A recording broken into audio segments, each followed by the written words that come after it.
নমস্কার। এক নতুন ভিডিও নিয়ে আজকে তৈরি। সাবজেক্ট ভার্ব এগ্রিমেন্ট এটি অত্যন্ত এক কনফিউজিং এলিমেন্ট স্টুডেন্টদের কাছে।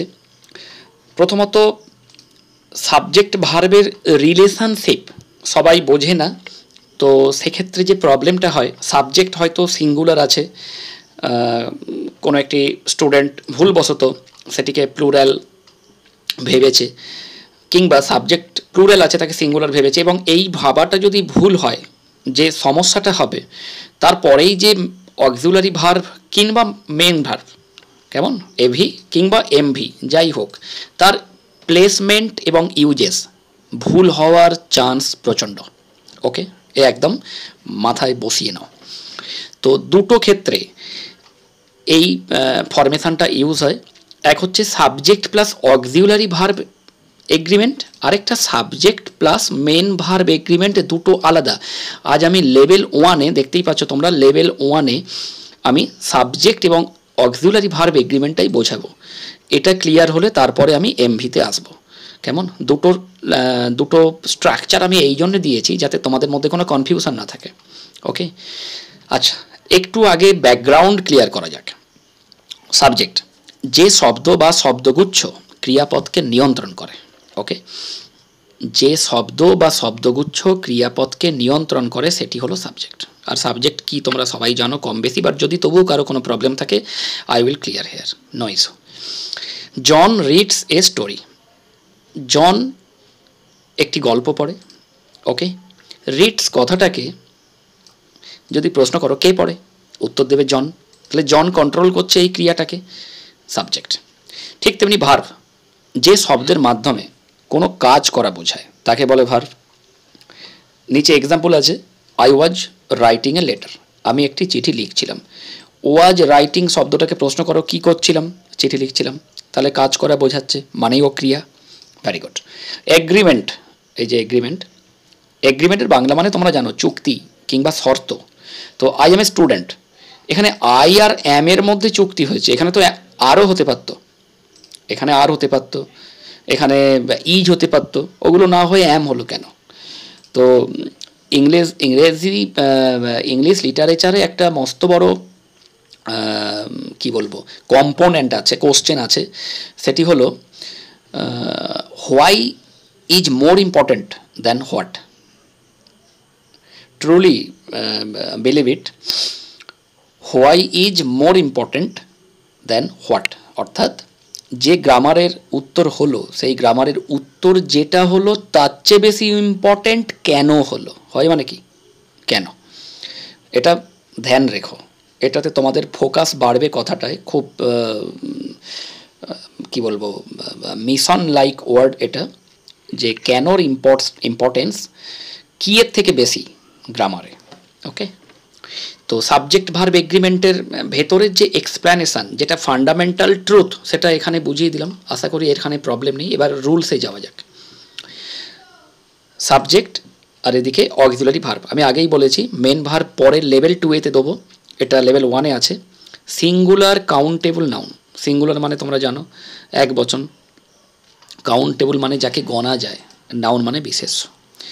সেক্ষেত্রে এভিটাও হবে, এভি মানে অক্সিলারি ভার্ব, এভিটাও হবে সিঙ্গুলার। সাবজেক্ট যদি প্লুরাল কাউন্টেবল নাউন হয় তাহলে এভিটাও প্লুরাল হবে। More than one noun or pronoun connected with and দ্বারা যদি সাবজেক্টে একাধিক নাউন বা প্রোনাউন, এই ক্ষেত্রে বলে রাখি বাক্যের সাবজেক্ট 99% নাউন এবং প্রোনাউনের মধ্যেই গণ্ডিবদ্ধ থাকে, তাই আমি এখানে মেনশন করে দিয়েছি। তো একাধিক নাউন বা একাধিক প্রোনাউন কিংবা নাউন এবং প্রোনাউন একসাথে যদি কখনো অ্যান্ড দ্বারা যোগ থাকে তাহলে তাদের এভিটাও প্লুরাল হবে। আর আনকাউন্টেবল নাউন, যাকে গণাই যায় না তাকে প্লুরাল ধরা হয় না, তাকে সিঙ্গুলারই ধরা হয়। এক্সাম্পল দিলে ক্লিয়ার হবে। আচ্ছা, একটু বলে দিই কাউন্টেবল এবং আনকাউন্টেবলের ডিফারেন্সটা। দেখো বাংলা লিখে দিয়েছি, কাউন্টেবল মানে গণা যায়, আনকাউন্টেবল মানে গণা যায় না। কাউন্টেবলের এক্সাম্পল পেন, বুক, বেঞ্চ, চেয়ার্স এটসেট্রা। আর আনকাউন্টেবল ওয়াটার, এয়ার, দেখো জল গণা যায় না, বাতাস গণা যায় না, রাইস গণা যায় না ইত্যাদি, অনেস্টি, মিল্ক, হ্যাপিনেস ইত্যাদি।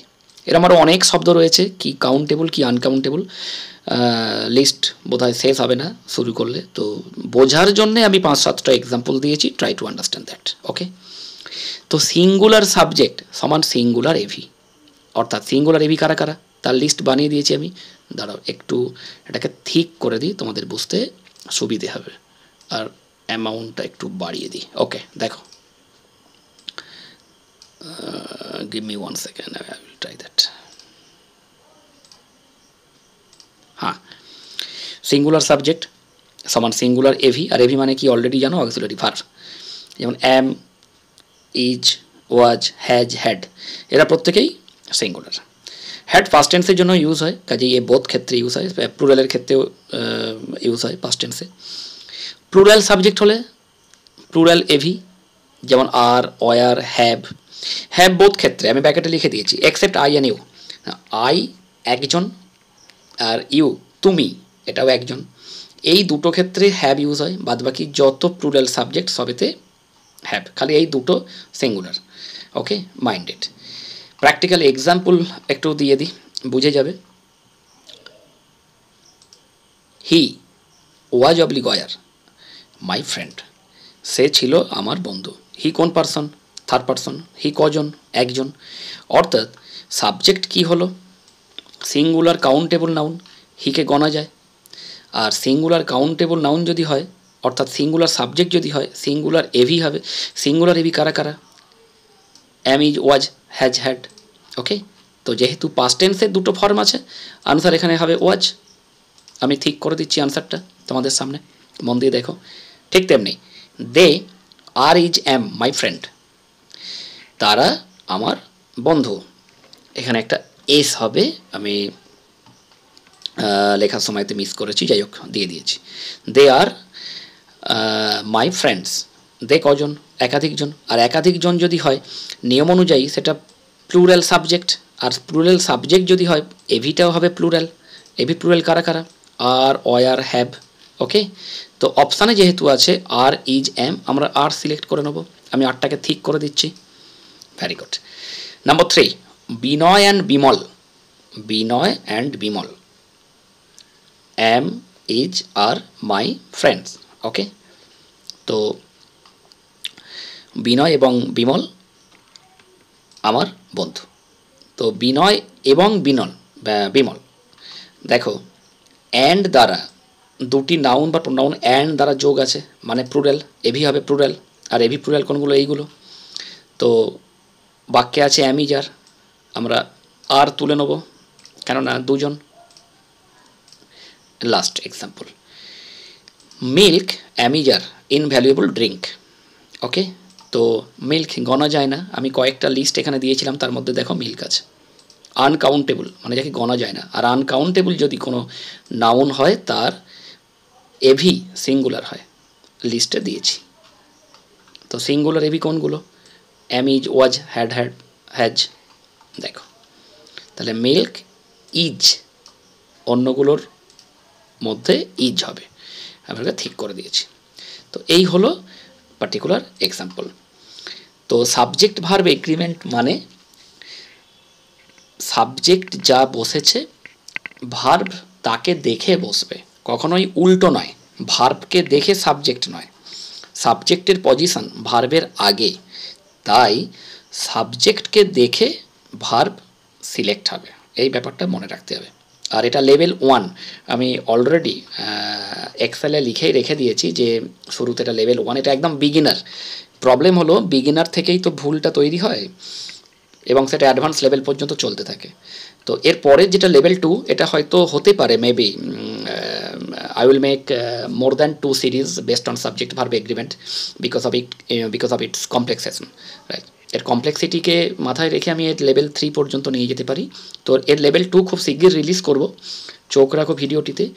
আর সবথেকে যেটা একটা গুরুত্বপূর্ণ কথা, আমি রেকমেন্ডেশন বা ডেসক্রিপশানেতে লিঙ্কড ভিডিওগুলোর লিঙ্ক দিয়ে দেবো, যে এই ভিডিওটির সঙ্গে আর কোনো ভিডিও যা আমার অলরেডি আপলোড আছে সেগুলোর মধ্যে কোন কোনটি একসাথে দেখলে তবে পুরো উপকারটা কাজে লাগবে, কেমন, যাতে তোমরা ভালো করে বুঝতে পারো। তো সময় মতো ওগুলোতে চোখ রেখো আর ভিডিওটি বারে বারে দেখো। খুব কনফিউজিং এপিসোড এইটা।